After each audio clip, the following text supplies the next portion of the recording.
Welcome to the Orykl Podcast, where we ask the big question: Hey, universe, what's going on? I'm your host, Huenu Solsona, and today we are exploring another fascinating spiritual journey. Let's get started.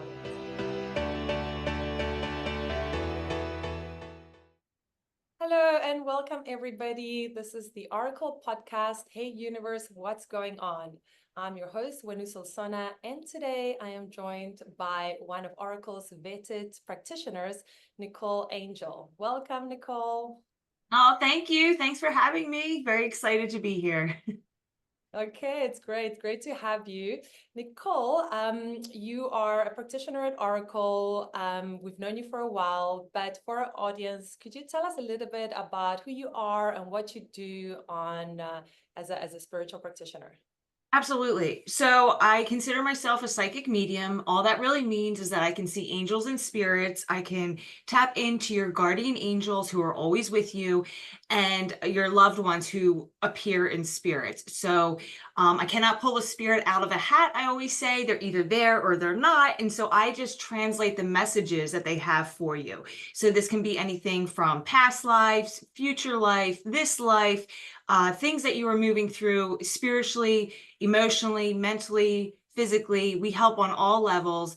And it's just nice to know that somebody has your back and your team in spirit is looking out for you. So I can see, hear, sense them. And I am literally the translator between worlds to give you those messages.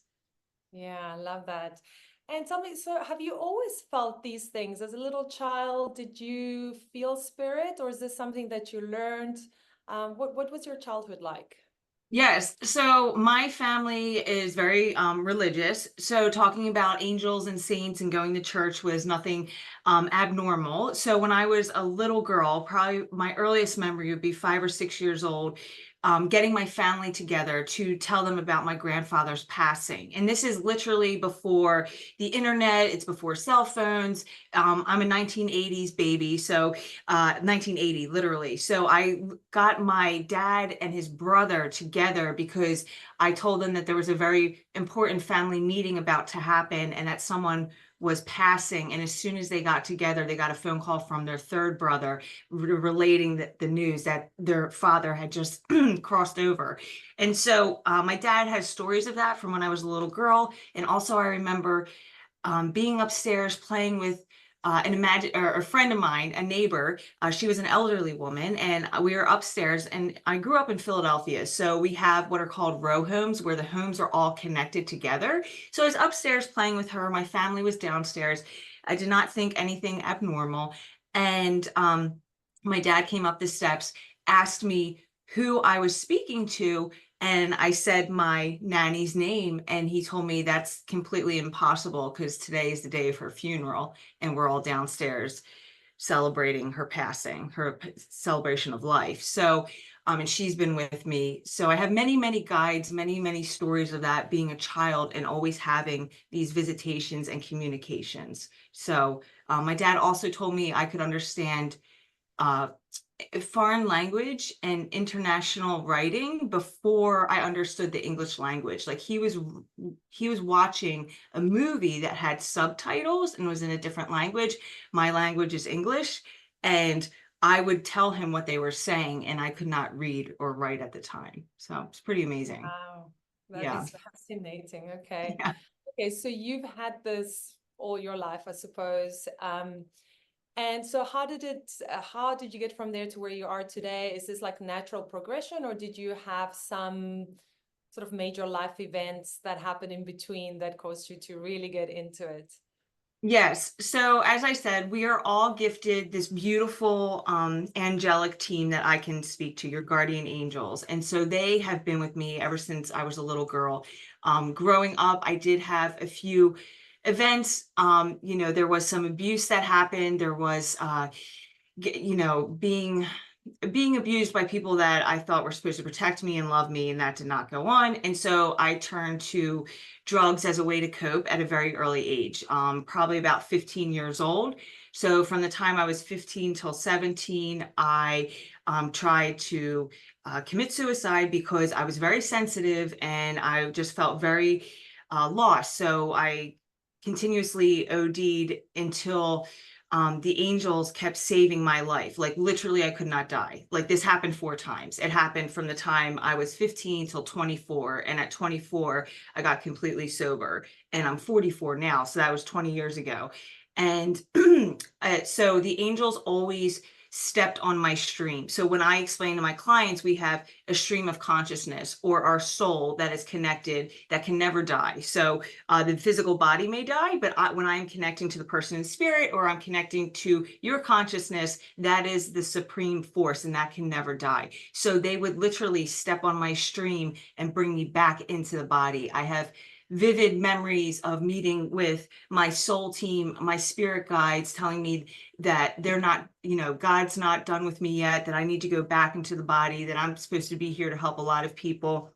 My whole life is going to change. And every time they brought me back into the body, I had more remembrance of who I was on an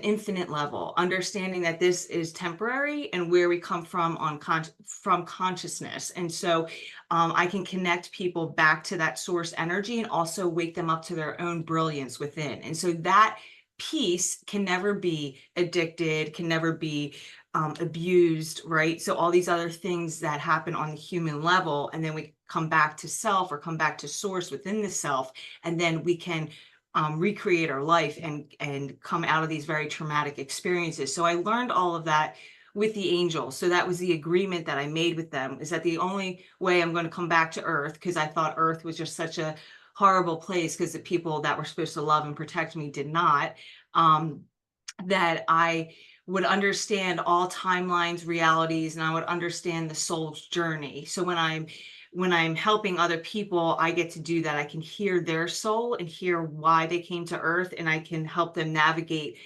Earth's trials and tribulations and help them get through things in life and have fun here. Really, I mean, that's to live life, to love, to have fun. And so yeah, I died 4 times, came back to life. I have the hospital records to prove it. It's been quite the journey. So That is incredible.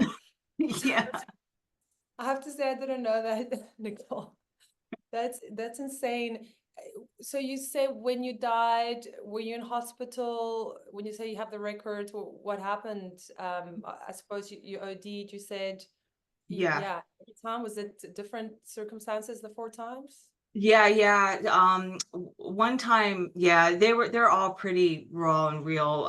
Yeah, one time I went into an abandoned house. I literally tried to take myself out, and somebody found me in an abandoned house, and they stole everything from me, but they saved my life. So I always said it was like, a homeless person with a consciousness or somebody, I believe that it was the Great. angels saved me, and I was very young. I think I was like 18 or 19. And so I woke up in the hospital, and that was in Philadelphia. And then I have another time where my body just shut down. I was detoxing so bad, and my body started going in convulsions. And so I was going in and out of consciousness, and I woke up into another hospital, and I just happened to wake up into these Catholic hospitals. And I know religion, I try to stay away from that because I want everybody to feel inclusive, and God's love is real and it's for everybody. There's no, when we're channeling, I'm channeling from a source of all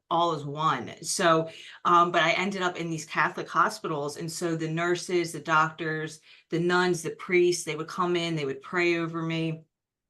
They would just really bring me back to life and tell me that God was not done with me yet. And then I have another time that so in Philadelphia, there's there used to be like these after hours clubs where all the young kids would go to. I mean, I have no idea if these are even still around now, but it's like after you would leave the bar, I think they're called raves, or like the whole rave scene. So that was really big in the 90s. And so we would go to these bars and go to the rave scene and like party all night till 6 in the morning. Well, when you're doing that, your body eventually gives out. But yeah, I have another one where they did compressions to my chest. I had to sign myself out AMA because it was just a crazy experience. But my girlfriend said she literally watched my body die. And at 20 years old. So, but my friends, family, the physical people around me in hospitals, they can tell that story. But what I experienced on the other side and out of my body was so real, and it was eye-opening, life-changing. And honestly, people who partied as hard as I did are either dead or they're still like out there doing it. And I have 20 years of sobriety, and I've been able to help thousands of people get sober and really help people walk out of severe mental illness and trauma, and like really help them get back to life. Yeah, So. yeah. I mean, because I can imagine that going through those experiences also makes you very empathetic, and you can understand what people are going through. I have not had that experience. And so when somebody tells me their story, I'm just kind of fascinated by it, but I can't relate. Whereas you could potentially relate very well and understand what they're feeling and coming through that. So that makes you extra empathetic because you're naturally empathetic, obviously. So I find that really valuable for people that are struggling to have somebody who actually, has been there and done that and knows what it feels like and knows how hard it is. Um, yeah, I think that makes you like a very special healer in that sense. So so now, okay, like at 24, you said you then decide, okay, this is enough, I need to get sober, I need to like turn my life around. And what happened then? How come you made that change? Yeah, well, it was what we call like a divine intervention. Like I literally woke up one day and I did not want to put any more substances in my body. Like it wasn't hard for me to get off drugs. Like it was just divine intervention, completely gone. And so from that point forward, I literally have had an earpiece. It like to God, the angels, our loved ones in spirit. I can hear them as clear as day as I'm talking to you. And so they have been guiding me from that point forward, how to stay sober, how to recreate my life, how to get on with it, how to build businesses, how to build relationships, just to help people. And I've traveled all over the US, doing workshops and live events, and have clients all over the world, and have just really helped people on such a level that it's supernatural. It's not me. It's coming from outside of me. There are things I literally can walk up to somebody, ask them their first name, and tell them their whole life story, and that's not me. It's the power that I've been given, or the access to the power I've been given, because I'm here to help people.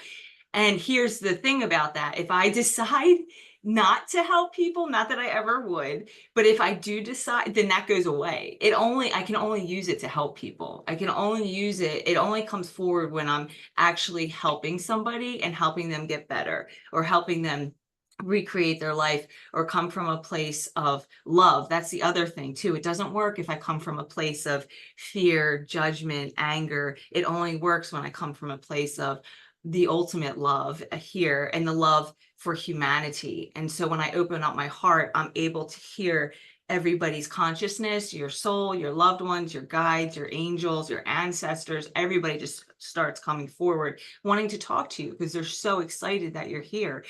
And what happened was, I was in counseling for 10 years. I was working at rehabs and mental health facilities for 10 years, and I would hear what's happening, why they kept using drugs. And so their ancestors would start coming forward. Some of them were not nice people. They wanted to make amends for the way that they treated this person and why they were using drugs. Or a lot of people were, abused or molested, or they had neglect or abandonment issues. They were left by their parents or not loved. And so I would hear all this. And again, I'm meeting these people. I don't know anything. I don't even have their chart in front of me. And I'm just telling them things. And it would just break down the years of trauma and walls that they had built up around their heart. And they were able to actually feel themselves for the first time. And then that miracle, I call it like God consciousness, my heart touching theirs, and vice versa. They're able to feel themselves for the first time and actually want to change. And then the miraculous gift of healing just, it happens. It's a miracle. I call it divine miracles. I mean, they really are. Everybody that gets sober and changes their life. And then we brought it out to more than just sobriety. Then literally the angels came in and told me one day that I was to leave field, the drug and alcohol field, and go help everybody. It's like, go have a ministry to everybody. I'm now here to tell everybody about the angels. So it doesn't, I can talk to anyone about anything, anywhere. So it wasn't just addicts and alcoholics anymore, or people that suffered from mental illness. It was everyday people, anyone and everyone. That became my client base. And then I started traveling about 14 years ago, doing this professionally. So Wow. yeah. Okay, that's incredible. Just when you say you hear them, is it like somebody speaking next to you, or is it just like a knowing? Is it sometimes images? Does it change? I mean, exactly what are you feeling or hearing or experiencing? Yeah, that's a great question. So it's all of it. It's all of it. It really depends.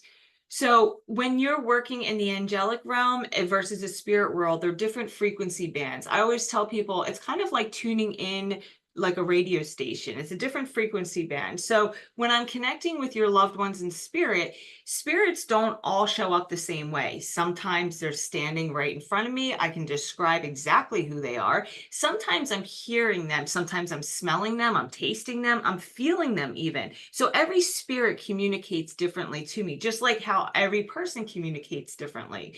Then when you get into the angelic realm, then when I switched my channel up into the angelic realm, I can hear them and feel them. I know that so well because they have saved my life so many times that I know exactly who I'm talking to, who's coming forward. I hear them, and I can just do an automatic channeling where and I bring their consciousness into mine, and just the words that are coming out of my mouth are exactly what the angels are saying. So it really depends on where I'm pulling the information from. And then I have your spirit guides, and I will tell you who's coming forward.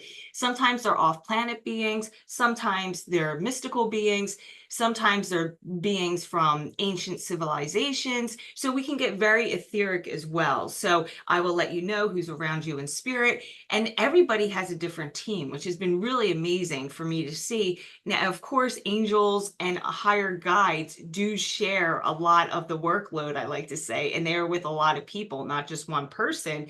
But your team in spirit, your specific ancestral line, and the people that you love to have been incarnated either before you or with you, they will be around you in spirit. And that is specific to you. Like I have my grandmother, my aunt, my uncle, or not my aunt, but my uncle, my cousins. I have other people up there that are helping me. So specifically my grandmother, I can like feel her now. She's like, what? Now I said her name, she's wanting to come in. So that's what I'll do, is I'll start like closing my eyes and tuning into them and hearing what they have to say. And it's kind of like a little kid would pull on your dress or your hand, like, hey, I want to talk. Like that's what they do to me, like, hey, I want to talk. And so they'll come in very sometimes forceful, because I've allowed it and I know who I'm talking to. It's only out of love, and they push my consciousness aside, and I'm literally in their consciousness relaying messages in real time. So when I do live shows, that's what I do. I like set the room, I set the stage, I set myself, and I'm really out of body at that point, even though I'm up talking, because spirit's just working through me and just giving me as many messages as possible to as many people as possible Oh, very that's so quickly. cool. That's very cool. Wish we could all do that. I guess we can all do that, but some people comes a bit easier than others. So just one last question around this. Can you decide who comes through, or do they decide, does spirit decide who comes through, or can you call on specific people yourself? That's a great question. So I like to say I cannot decide. Okay. So like I really just show up to be of service, and I want to see who's in your field. Now, I do have times, because I'm dealing with a lot of human energy, where people are like, I don't want to talk to that spirit. I didn't like them when they were here. I don't want to talk to them. I'm like, oh my God. So then I will gently excuse that spirit, and then we will try to find the spirit that they want to talk to. Specifically, it's their mom, their dad. I had a session last week where this woman, her ex-husband kept coming forward, but she's already remarried with a new husband. And we're like, we don't want to talk to you. We love you. Please step out of the way. So once he stepped out of the way, now her mother could come through. Now I can see her mom, because he literally was in front of the camera, like, me, talk to me. Like, they're very, they will try to get a message through. They'll hop on the channel. They'll get me confused because I can't see. I can only see like one spirit at a time. And so, yeah, we have to kind of say goodbye to other spirits and then bring through the ones you want to talk to.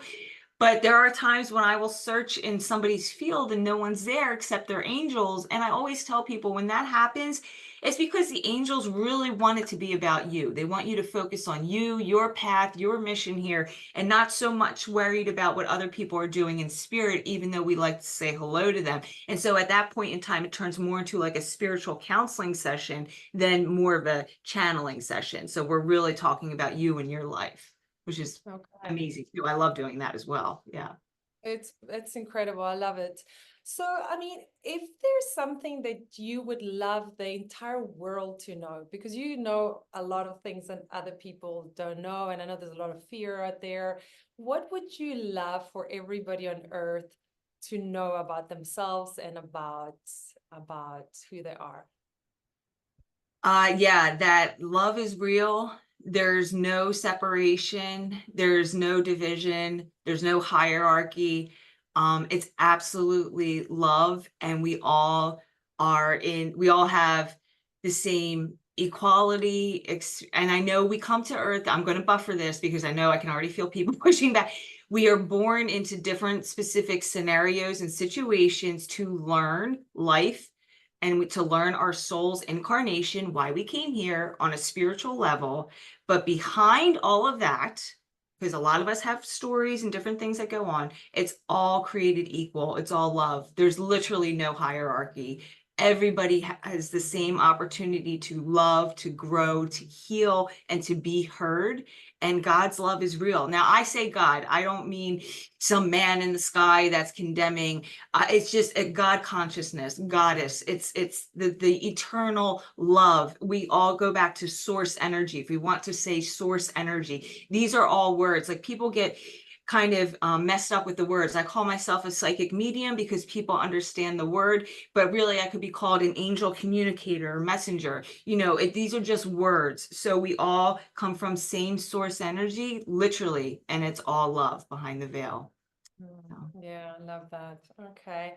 Well, any last parting words, anything that you would like to say to your listeners? And before you do that, I just want to say that you were wonderful when we vetted you. We're so happy to have you on Orykl. And of course, people can find you on Orykl and, go to your website and book a session with you. Any last parting words, anything you'd like to share that we didn't cover? Yes, yes. So, I don't give up. That's what I keep hearing behind the veil. So people that are going to watch or hear this podcast, don't give up. Don't give up before the miracle happens. I promise you that life is full of miracles. Life is full of twists and turns and ups and downs and sideways and backwards and forwards. And please don't give up. Please don't give up. Just love yourself, love others, and it will get better. I promise you. I am a clear example of that. A lot of us are here, and this is real, and we love you so much, and just don't ever give up on yourself. So. Oh, I love that. Beautiful message.